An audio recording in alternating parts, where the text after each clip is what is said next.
Saudara, hari ini saya mau bahas tentang ada hal-hal detail yang sebenarnya lewat ayat ini Tuhan mau sampaikan ke kita. Kadang-kala Tuhan ketika dia buat mukjizat, dia tumpang tangan kepada orang sakit, orang itu sembuh, dan kadang-kala Tuhan cuma kasih instruksinya gini, jangan kasih tahu siapa-siapa, bener kan? Udah. Terus ada kalanya oleh atas nama Bapakku melihatlah, dan dia melihat, dan Tuhan langsung pergi begitu saja dan gak kasih apa-apa. Kadang-kala dia cuma kasih instruksi, jangan beritahu siapapun. Ya, kebanyakan gitu ya. Nah, hari ini kita mau belajar, saya akan breakdown beberapa hal, saya akan berusaha cepat. Kita mau belajar bahwa ada hal-hal tertentu yang Tuhan mau sampaikan sebenarnya menjelang dia terangkat dan menjelang dia nanti akan datang kedua kali di bumi ini. Yohanes 6 ayat 14. Saya akan bacakan. Ketika orang-orang itu melihat mukjizat yang telah diadakannya, mereka berkata, dia ini adalah benar-benar nabi yang akan datang ke dalam dunia. Saudara, ayat ini bilang ketika orang-orang itu, orang banyak. Jadi sebelum orang-orang banyak ini berkata, sebenarnya ada mukjizat sebelumnya yang Tuhan lakukan, yaitu memberi makan 5.000 orang laki-laki. Artinya itu lebih dari 5.000 orang. Dan orang banyak itu bilang, dia ini luar biasa, dia ini nabi yang akan datang, dia ini benar-benar utusan Tuhan. Saudara, orang-orang banyak ini ada banyak tujuan kenapa mereka datang. Ada yang mereka cuman karena lihat ada orang berkerumun, ikutan berkerumun.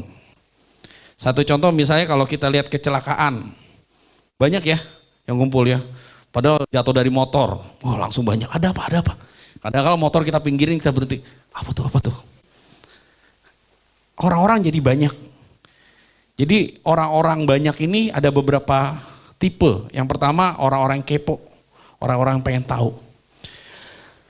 Ketika kita ngikut Tuhan jangan cuma karena pengen tahu. Saya ngikut Tuhan karena pengen tahu, ini benar gak ya? Tuhan yang saya sembah ini Tuhan yang benar. Benar gak ya Tuhan yang saya sembah, Tuhan yang bisa menyelamatkan? Benar gak ya Tuhan yang saya sembah, Tuhan yang bisa ngasih berkat? Saudara, ketika engkau menyembah Tuhan gak bicara tentang berkat aja. Amin. Ketika engkau menyembah Tuhan, di sini bilang ketika orang-orang itu melihat mukjizat yang telah diadakannya. Orang-orang itu, orang-orang banyak ngelihat mukjizat doang. Mereka ngelihat, 5.000 orang loh, dengan 5 roti 2 ikan bisa kasih makan banyak orang. Ini kalau bukan nabi, ini kalau bukan pesulap canggih nggak bakalan bisa. Coba matematik aja dari mana? Coba saudara siapin 2 ikan kembung dan 5 mangkok nasi. Kasih makan lah tuh 5.000 orang. Bisa nggak? Zaman sekarang? Bisa nggak? Saudara mau pesen Grab sama Gojek berapa kali pun ngasih makan 5.000 orang nggak akan cukup. Benar ya? Dan itu akan butuh waktu.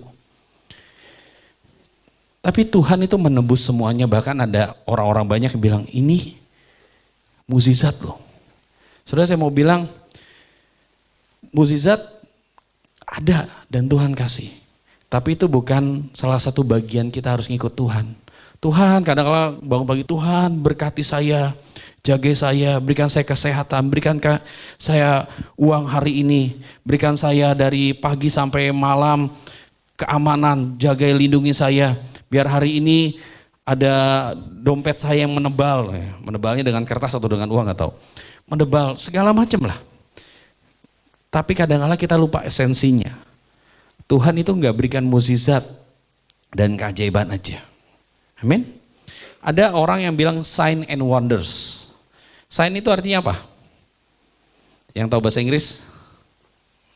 Gak ada yang bisa bahasa Inggris. Sign artinya apa?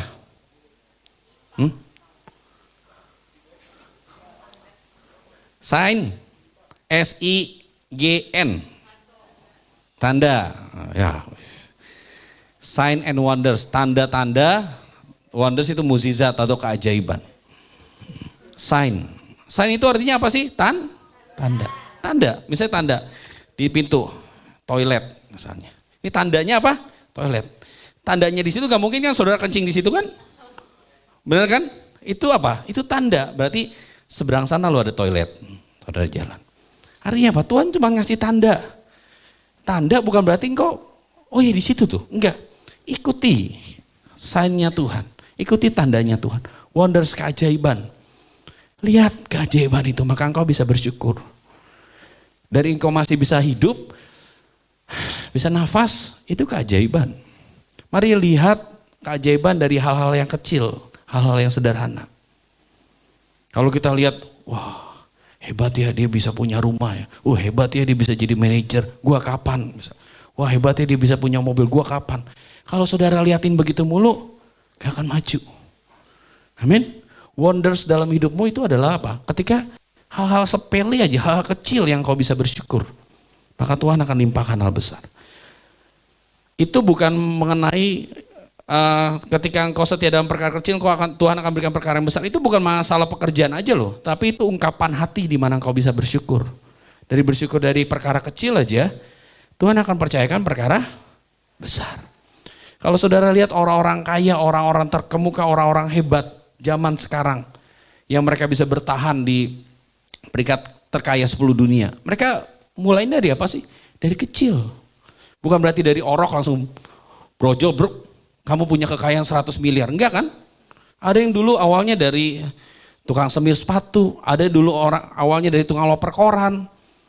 Semuanya lakukan hal yang sama. Semuanya lakukan dalam perkara yang kecil. Saya akan lengkap ya.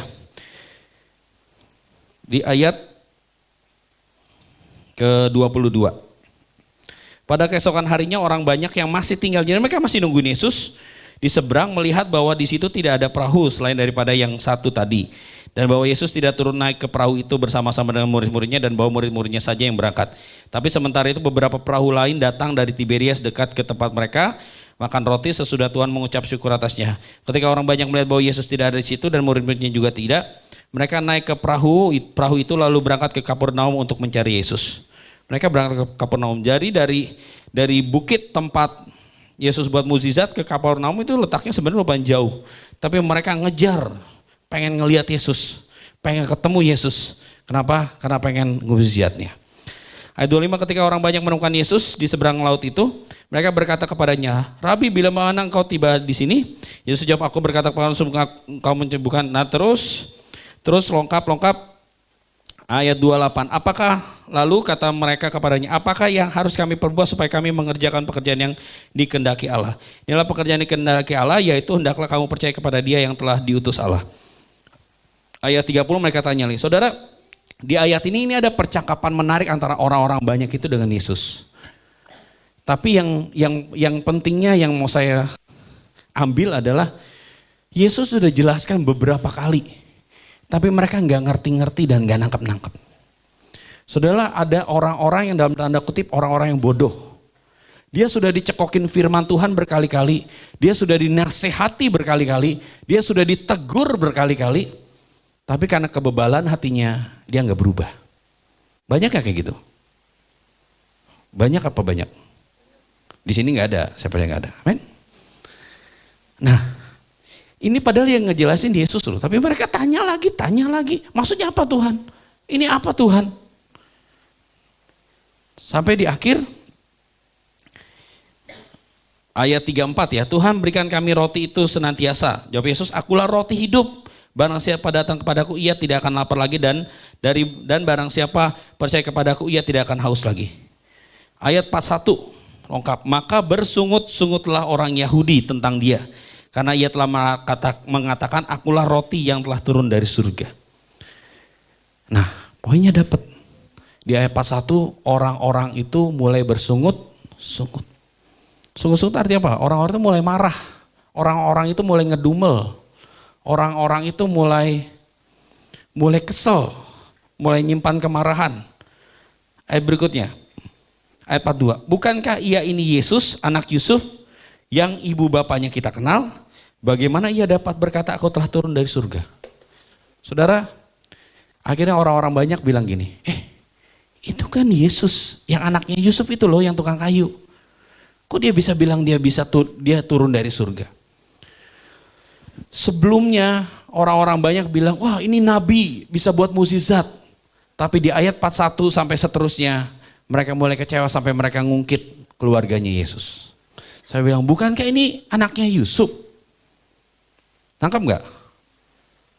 Yang tadinya mengagungkan, yang tadinya meninggikan karena dia bikin mukjizat, tapi ketika Yesus menegur dengan kata-kata yang keras, kata-kata yang menusuk mereka, mereka mulai ngungkit Yesus itu siapa. Mereka mulai ngungkit masa lalu Yesus itu seperti apa. Saudara, Tuhan di sini mau jelasin gini, ketika engkau ikut Tuhan, jangan cuma lihat mukjizat, jangan cuma melihat pembelaan yang Tuhan lakukan. Tapi lihat bagaimana engkau mau diproses Tuhan dan ditegur Tuhan. Ya, amin. Kadang-kala proses itu nggak enak, tapi proses itu membuat engkau naik. Kadang-kala didikan itu nggak enak, tapi didikan yang akan membuat engkau naik. Kadang-kala hal-hal yang tidak menyenangkan, ya memang nggak menyenangkan. Tapi percayalah, itu yang membuat engkau naik. Itu yang membuat engkau tahan uji. Saya berulang kali ngasih tahu gini, paling sederhananya. Saya dulu pernah belajar gitar. Waktu saya belajar pertama kali tangan saya sakit. Benar nggak? Yang pertama kali belajar gitar, ya Gracely ya. Waktu pertama kali belajar sakit kan? Sakit tapi diterusin. Lama-kelamaan tangannya jadi apa? Jadi kapalan, jadi tebel. Jadi nggak ngerasain sakit. Proses hidup itu dari hal-hal sederhana kita bisa belajar. Bagaimana walaupun ditekan, sakit sih sakit, tapi engkau terus mempreser. Dan akhirnya engkau keluar sebagai pemenang. Orang perempuan yang sakit pendarahan, dia itu megang jubah Yesus itu perlu perjuangan, saudara. Bayangin pendarahan 12 tahun, itu nyeret tubuhnya luar biasa. Maaf ya, misalnya perempuan nih, mohon maaf, misalnya lagi pas bulannya, itu pasti kan sangat sakit kan, sangat lemah, sangat lemes, kadang-kala nggak bisa ngapa-ngapain. Nah perempuan ini ngalamin 12 tahun saudara, nggak berhenti, nggak ada jedanya 12 tahun. Dia ada di rumahnya, dia dengar Yesus datang di ujung desa dia tinggal, dan dia menyeret tubuhnya begitu rupa. Nggak cuman memaksa tubuhnya, tapi dia memaksa masuk dalam kerumunan banyak orang. Dan itu bukan proses yang mudah loh. Nah itulah tekanan. Bagaimana walaupun engkau dijepit dengan keadaan apapun, tapi engkau tetap memaksa. Coba kalau perempuan itu bilang, aduh aku pendarahan 12 tahun, ya Tuhan ngertilah, aku di sini aja lah, nggak ngapa-ngapain. Tunggu ajal menjemputku lah, udahlah. Enggak kan perempuan ini tercatat di Alkitab, benar? Kenapa? Karena dia memaksa hidupnya. Saya mau bilang saudara, kalau saudara mau menantikan mukjizat bisa, tapi mulai memaksa hidupmu, melewati kerumunan, memaksa dan menyeret hidupmu. Maka percayalah, nggak perlu engkau pegang Yesus, nggak perlu Yesus berhadapan. Perempuan ini bilang, dia cuma pegang jubahnya, dia bisa sembuh loh. Padahal di situ ada banyak orang yang berkerumun. Padahal di situ ada banyak orang yang mengharapkan mukjizat. Tapi kenapa hanya perempuan yang sakit pendarahan itu yang sembuh? Karena apa? Karena imannya, karena memaksa hidupnya. Dia bisa sembuh dan dia bisa terima terobosan yang baru dari Tuhan. Saudara, poinnya adalah saya mau bilang gini. Ketika engkau ditegur, engkau dihajar Tuhan, jangan sampai engkau mundur dari Tuhan. Bahkan ada orang-orang yang engkau percayai, dia mulai menegur hidupmu, dia mulai mengarahkan hidupmu, jangan kecewa. Karena kadang-kala orang yang menegur kita itu adalah orang yang mengasihi kita. Ya, kalau engkau ditegur, misalnya orang tua negur, jangan pulang malam-malam. Ah, mama nggak ngerti ini anak muda. Saya kan anak muda, udah muda, jiwa muda. Saya harus pulang jam 12, jam 1 pagi. Padahal intinya apa? Karena orang tua sayang sama kita. Ya kan? Ketika kita ditegur, ketika kita dikasih tahu, kenapa? Karena dia masih peduli. Kalau dia mulai cuek, mulai diem, nggak peduli sama kita, ya itu tanda-tandanya dia sudah tidak mengasihi kita. Ya. Oke, sekarang kita akan lengkap ke ayat 52. Orang-orang Yahudi bertengkar, ayat 52, bertengkar antara sesama mereka dan berkata bagaimana ia ini dapat memberikan dagingnya kepada kita untuk dimakan. Maka kata Yesus, aku berkata kepadamu sesungguhnya jika kamu tidak makan daging anak manusia dan minum darahnya, kamu tidak mempunyai hidup di dalam dirimu. Ini Yesus terus kasih tahu, terus memberitahu tentang siapa dia, tapi karena kebebalan hati, karena ketidakmengertian dan ketidakmauan, akhirnya mereka mulai marah. Ayat 60, sesudah mendengar semuanya itu, banyak dari murid-murid Yesus yang berkata, perkataan ini keras, siapakah yang sanggup mendengarkannya? Yesus yang di dalam hatinya tahu bahwa murid-muridnya bersungut-sungut tentang hal itu berkata kepada mereka, adakah perkataan itu menggoncangkan imanmu? Nah, terus akhirnya mereka mulai mengundurkan diri, mereka mulai jauh, mereka mulai pergi dari Yesus. Saudara, mereka pergi dari Yesus padahal sebelumnya, sehari sebelumnya, mereka lihat Yesus buat mukjizat. Sehari setelahnya mereka kecewa dan meninggalkan Yesus. Dan saya berdoa gak ada yang seperti itu. Ketika engkau ditegur, ketika engkau diarahkan, jangan, ya apa itu gereja? Apa itu pelayanan? Orangnya pada sakit semua. Ya memang. Karena Yesus bilang apa? Aku mencari orang bukan yang sehat, tapi orang yang sakit. Tapi mari hidup kita itu jadi penyembuh. Hidup kita itu jadi berkat dimanapun kita berada. Jadi ketika kita ngalamin proses, ketika kita ngalamin hal-hal yang keras, kita ditempa untuk jadi orang-orang yang berhasil. Kita ditempa untuk jadi orang-orang yang luar biasa di hadapan Tuhan. Amin. Nah itu yang Tuhan mau. Karena di akhir zaman ini, penempaan yang akan Tuhan berikan itu buat saya itu makin keras loh. Tuhan akan memproses mana yang siap dan mana yang tidak siap. Karena ketika engkau diangkat, ketika engkau ngalamin rapture, itu bukan asal-asalan. Bukan Yesus tang ting tung siapa yang beruntung ting kamu naik. Tang ting tung siapa yang beruntung kamu naik. Enggak. Kamu terangkat enggak. Tuhan akan lihat. Alkitab bilang, apakah engkau terlalu berat atau terlalu ringan didapati? Ya. Alkitab belum nulis. Kalau engkau terlalu berat, engkau enggak bisa diangkat. Kalau terlalu ringan, bukannya terangkat, sebelum diangkat engkau udah terbang duluan. Artinya apa? Kita harus punya bobot yang pas dengan standarnya Tuhan. Nah, Tuhan mau standarnya seperti apa? Kalau kita mau pas dengan standarnya Tuhan, Dia akan memproses hidup kita. Ketika kita dalam proses hidup, hati kita bisa bilang terima kasih Tuhan, maka engkau akan lulus dalam proses itu. Ketika lewatin proses itu engkau akan bilang makasih buat semua didikan, maka percayalah engkau akan jadi orang pribadi yang makin dewasa. Masalah membuat kita jadi kekanak-kanakan atau dewasa? Apalagi kalau kita bisa keluar dari masalah itu, kita akan jadi dewasa, benar kan? Saya banyak nemuin anak-anak muda, mereka kadang-kala dewasa sebelum waktunya. Kenapa? Karena mereka ngalamin proses hidup, tempaan yang mungkin gak menyenangkan. Tapi mereka bisa jadi lebih dewasa.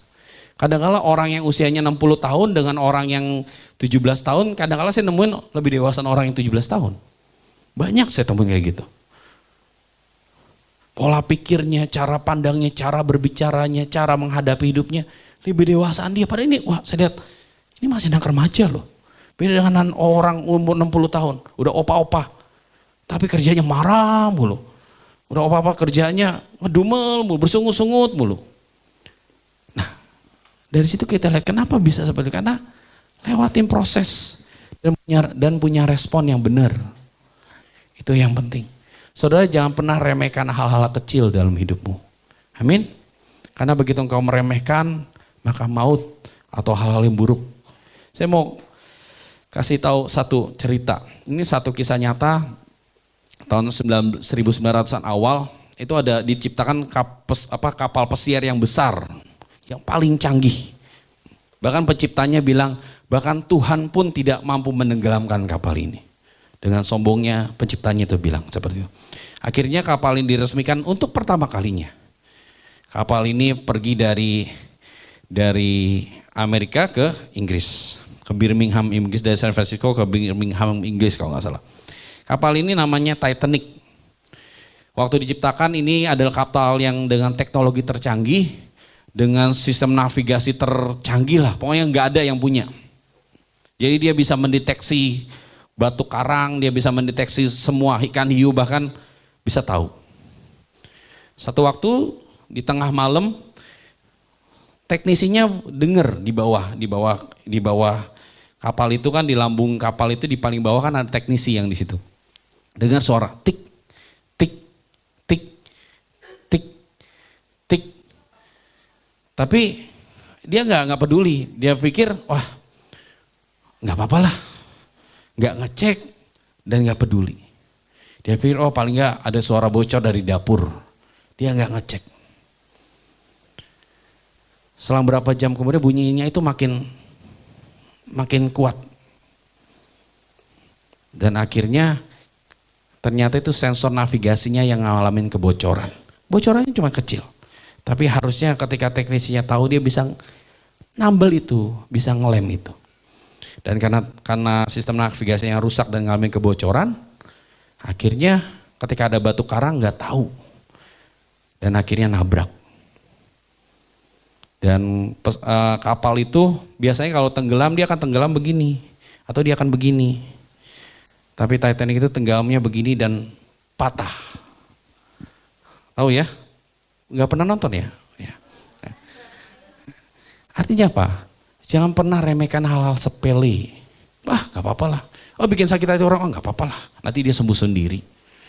Ah, aku nyimpan kepahitan terus disimpan. Udah nggak apa-apa, nanti tiba-tiba aku bisa sembuh sendiri. Enggak gitu juga. Kadang-kadang kau harus lakukan pemberesan dengan Tuhan. Mungkin kau nggak bisa melakukan pemberesan dengan orang-orang yang membuat engkau luka. Kau pemberesanlah sama Tuhan. Dia Tuhan akan menyembuhkan dan memulihkan kita. Ya, mari miliki persepsi hidup yang pas. Tuhan itu bukan Tuhan dengan mukjizat aja. Tapi Tuhan itu adalah Tuhan yang kadang-kala memproses hidupmu dengan amat keras. Tapi bersyukurlah dengan itu. Karena orang-orang yang nanti terangkat, itu adalah orang-orang yang didapati bobotnya pas. Nggak terlalu ringan, nggak terlalu berat. Iya Pak, kan saya pasti selamat. Iya. Tapi kitab Paulus berkata kerjakanlah keselamatanmu. Dan di sini juga nanti kalau saudara baca detail lebih jelas percakapan Yesus itu bilang engkau harus mengerjakan keselamatan. Nanti kalau kalian baca lagi tentang apa perkataan Yesus di Yohanes ini. Yesus bilang engkau harus kerjakan keselamatan, itu harus dikerjakan. Artinya apa? Ketika engkau dapat keselamatan itu, Alkitab bilang dosamu sudah diampuni, pergilah dan jangan berbuat dosa lagi. Amen. Mari ikutin apa yang Tuhan mau. Kadang-kala Tuhan negur dengan cara yang keras.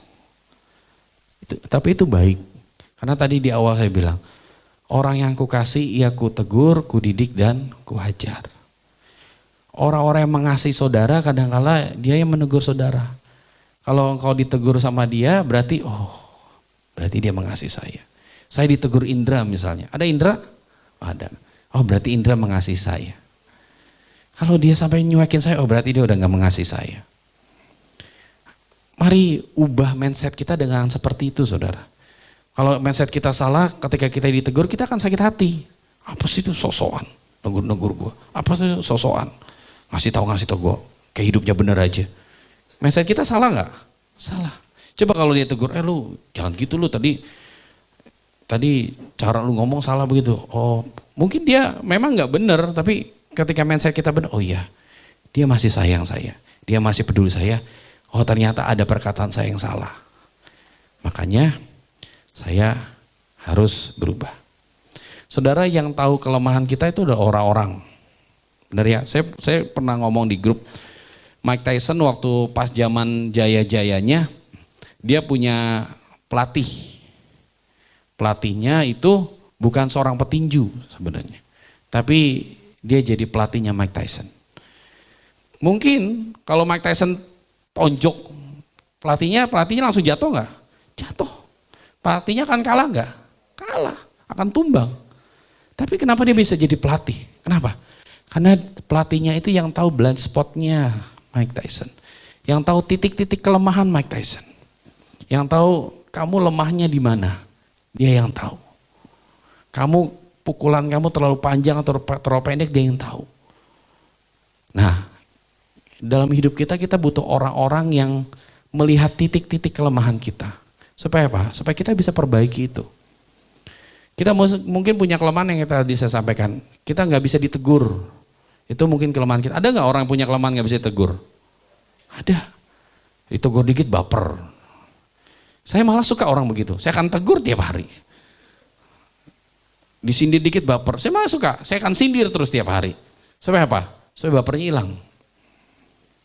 Kadang-kala ya begitu. Orang yang kalau kayak gitu, ya saudara harus tahu kelemahanmu apa. Dan bukan engkau menjauhi kelemahanmu, hadapi kelemahanmu maka engkau akan berubah. Wah, saya punya kelemahan, saya ini orangnya cepat tersinggung. Saya akan jauh-jauh dari orang-orang yang suka nyinggung saya. Rian suka nyinggung saya akan jauh-jauh misalnya. Saya nggak mau berteman sama dia. Nanti kalau saya dekat dia pasti nyinggung saya. Enggak, hadapi itu. Karena ketika engkau mau ditegur dan terima teguran dan mau berubah, gak cuma mau ditegur dan terima teguran tapi gak mau berubah, itu sama juga bohong. Dan mau berubah, percayalah tingkat kedewasaanmu itu makin naik. Ya, maka engkau siap saat nanti kedatangan Tuhan yang kedua kali. Saya nggak tahu Tuhan itu datang kapan, tapi saya sangat merasa dalam hati itu bentar lagi kok. Siapkan dirimu, siapkan hatimu, siapkan imanmu, siapkan kekuatan rohmu. Supaya saat dia datang, kamu terangkat, kamu bisa sangat bersyukur. Kalau kamu pun tertinggal, kamu pun bisa sangat bersyukur. Karena apa? Kamu sudah ditempa. Nanti ketika antikris datang, masa aniaya itu datang, kamu jadi orang-orang yang kuat. Kita nggak akan tahu Tuhan datang itu pre-tribulation, mid-tribulation, atau post-tribulation. Pernah dengar itu? Belum ya? Jadi Tuhan itu datang sebelum masa aniaya, di pertengahan masa aniaya, atau sesudah masa aniaya, kita nggak tahu. Dan sampai sekarang orang-orang teolog itu masih memperdebatkan itu. Tapi saya nggak peduli dengan itu. Yang saya tahu Tuhan akan datang. Tapi masalahnya ketika Tuhan datang setelah aniaya, kita bisa kuat nggak? Atau ketika Tuhan datang pas di tengah-tengah masa aniaya, kita bisa kuat nggak? Masa aniaya itu bukan kayak gini loh. Ini buat saya ini cuma 1/16-nya. Pandemi gini, terus penjarahan, kerusuhan itu cuma 1/16-nya. Malah 1/32-nya kayaknya. Bukan seperti ini, lebih berat lagi mungkin, lebih dahsyat lagi. Tapi kita bisa nggak kuat?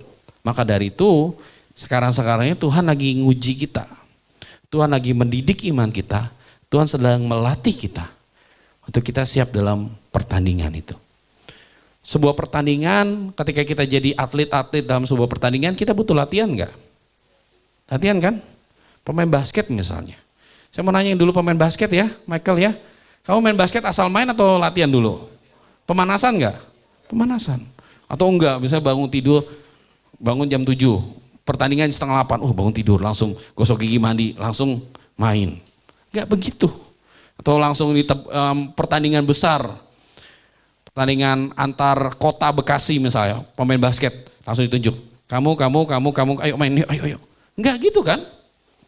Butuh latihan, butuh atur strategi, butuh atur formasi. Butuh staminamu harus terus naik dan enggak cepat capek. Nah, pertandingan sesungguhnya akan sebentar lagi saudara. Maka dari itu ketika engkau lagi lewatin latihan ini, nikmati latihan ini. Nanti kamu akan jadi terbiasa. Tadi sebelum kesini saya sempat nonton satu film, judulnya Creed 2. Udah pernah nonton belum? Creed 2. Jadi itu sambungan dari film Rocky yang petinju. Jadi muridnya Rocky ini, yang mainnya Sylvester Stallone ini, dia sempat hampir kalah. Nah, dia akhirnya mau tanding ulang. Pas tanding ulang dia dididik, dilatih di tempat yang tidak biasa. Latihannya bukan latihan bertinju, latihannya latihan lari, latihan mukul tanah pakai palu yang besar, latihan ngangkat ban yang besar.